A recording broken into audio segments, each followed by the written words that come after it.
നമസ്കാരം. CMRL എക്സാലോജിക് സാമ്പത്തിക ഇടപാട് കേസ് ഏറ്റവും നിർണായകമായ ഘട്ടത്തിലേക്ക് കടന്നിരിക്കുകയാണ്.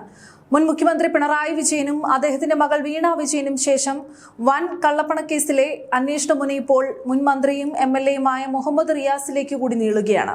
മുഹമ്മദ് റിയാസിന്റെ ബാങ്ക് അക്കൗണ്ടുകളും അദ്ദേഹത്തിന്റെ സകല സ്വത്തുക്കളും കേന്ദ്രീകരിച്ചാണ് എൻഫോഴ്സ്മെന്റ് ഡയറക്ടറേറ്റ് ഇപ്പോൾ അതീവ രഹസ്യവും ശക്തവുമായ അന്വേഷണം ആരംഭിച്ചിരിക്കുന്നത്. CMRL കമ്പനിയിൽ നിന്നും മുഖ്യമന്ത്രിയുടെ മകൾ വീണ വിജയന് ലഭിച്ച കോടികളുടെ കള്ളപ്പണം ഒടുവിൽ മുഹമ്മദ് റിയാസിന്റെ വ്യക്തിപരമായ അക്കൗണ്ടുകളിലേക്കും അദ്ദേഹത്തിന്റെ കയ്യിലേക്കും എത്തിയിട്ടുണ്ടോ എന്ന് കണ്ടെത്തുകയാണ് EDയുടെ ലക്ഷ്യം. കുടുംബത്തിലെ മൂന്നാമത്തെ സുപ്രധാന വ്യക്തിയിലേക്കും അന്വേഷണം നീളുമ്പോൾ ഈ കേസിന്റെ ഗൗരവം വർദ്ധിക്കുകയും കമ്മ്യൂണിസ്റ്റ് നേതൃത്വം പൂർണ്ണമായും വെട്ടിലാവുകയും ചെയ്തിരിക്കുകയാണ്. എന്താണ് ഈ കേസിന്റെ കൃത്യമായ വസ്തുതയെന്ന് ED വ്യക്തമാക്കുന്നുമുണ്ട്. മുൻ മുഖ്യമന്ത്രിയുടെ മകൾ വീണ വിജയന്റെ എക്സാലോജിക് എന്ന കമ്പനി CMRLൽ നിന്നും യാതൊരു സേവനവും നൽകാതെ 2.78 കോടി രൂപ കൈപ്പറ്റിയിട്ടുണ്ടെന്ന് ED കൃത്യമായി കണ്ടെത്തിയിട്ടുമുണ്ട്. ഈ കള്ളപ്പണത്തിന്റെ കൃത്യമായ വിനിയോഗം എങ്ങനെയായിരുന്നു എന്ന് കണ്ടെത്താനാണ് അന്വേഷണം മുഹമ്മദ് റിയാസിലേക്ക് കൂടി വ്യാപിപ്പിക്കുന്നത്. 2017 മുതൽ 2020 വരെയുള്ള കാലഘട്ടത്തിലാണ് വീണയ്ക്ക് ഈ ഒരു പണം കിട്ടുന്നത്. അതിനുശേഷം 2020 ജൂണിലായിരുന്നു മുഹമ്മദ് റിയാസുമായുള്ള വീണ വിജയന്റെ വിവാഹം നടക്കുന്നത്.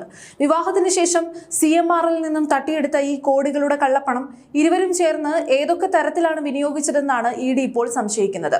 വിവാഹശേഷമുള്ള ഇവരുടെ സംയുക്ത ചെലവുകൾ, റിയാസിന്റെ അക്കൗണ്ടിലേക്ക് വീണയുടെ അക്കൗണ്ടിൽ നിന്നും പണം മാറിയിട്ടുണ്ടോ എന്ന കാര്യങ്ങളെല്ലാം ED അതീവ ശാസ്ത്രീയമായി പരിശോധിക്കുകയാണ്. 2 തവണ വീണ വിജയനെ ED നേരിട്ട് വിളിച്ച് ചോദ്യം ചെയ്തെങ്കിലും അവർ നൽകിയ മൊഴികളിൽ വൻ പൊരുത്തക്കേടുകളാണ് കണ്ടെത്തിയിട്ടുള്ളത്. പണം എന്തു ചെയ്തു എന്ന ചോദ്യത്തിന് കൃത്യമായ മറുപടി നൽകാതെ വീണ ഒഴിഞ്ഞുമാറിയ സാഹചര്യത്തിലാണ് ED ഈ അന്വേഷണ വല കുടുംബാംഗങ്ങളിലേക്ക് കൂടി പൂർണ്ണമായും മുറുക്കുന്നത്. ഈ കേസിൽ ഏറ്റവും നിർണായകമായ കാര്യം ഇതിൽ വെറും കള്ളപ്പണ വെളുപ്പിക്കൽ മാത്രമല്ല, മറിച്ച് അഴിമതി നിരോധന നിയമത്തിന്റെ സാധ്യതകൾ കൂടി ED പരിശോധിക്കുന്നുണ്ട് എന്നതാണ്. മുൻ മുഖ്യമന്ത്രി പിണറായി വിജയൻ അധികാരത്തിൽ ഇരുന്നുകൊണ്ട് CMRL കമ്പനിക്ക് ഖനനത്തിനായും മറ്റും നിയമവിരുദ്ധമായി നൽകിയ വഴിവിട്ട സഹായങ്ങളുടെ പ്രത്യുപകാരമാണോ മകളുടെ കമ്പനിക്ക് ലഭിച്ച ഈ 2.78 കോടിയുടെ കരാറെന്നാണ് ED അന്വേഷിക്കുന്നത്. പിണറായി വിജയന്റെ നേരിട്ടുള്ള ഇടപെടലുകൾ ഇതിൽ വ്യക്തമായാൽ കൂടുതൽ നടപടികൾ ഉണ്ടായേക്കും.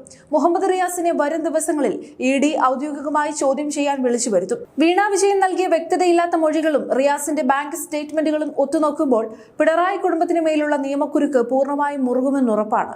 അഴിമതി പണം കുടുംബസമേതം വിനിയോഗിച്ചു എന്ന തെളിവുകൾ പുറത്തു വന്നാൽ മുൻ മന്ത്രി മുഹമ്മദ് റിയാസിനും വൻ തിരിച്ചടിയായിരിക്കും കാത്തിരിക്കുന്നത്. ചുരുക്കത്തിൽ അധികാരത്തിന്റെ തണലിൽ കോടികളുടെ കള്ളപ്പണം കൈപ്പറ്റി ആഡംബര ജീവിതം നയിച്ച കമ്മ്യൂണിസ്റ്റ് ഉന്നത കുടുംബം ഇപ്പോൾ കേന്ദ്ര ഏജൻസികളുടെയും കോടതികളുടെയും മുന്നിൽ കൃത്യമായ മറുപടി ഇല്ലാതെ വിയർക്കുകയാണ്. അഴിമതിക്കാരെ സംരക്ഷിക്കില്ലെന്ന വ്യക്തമായ നിലപാടുമായി പുതിയ സർക്കാർ മുന്നോട്ടു പോവുകയാണ്.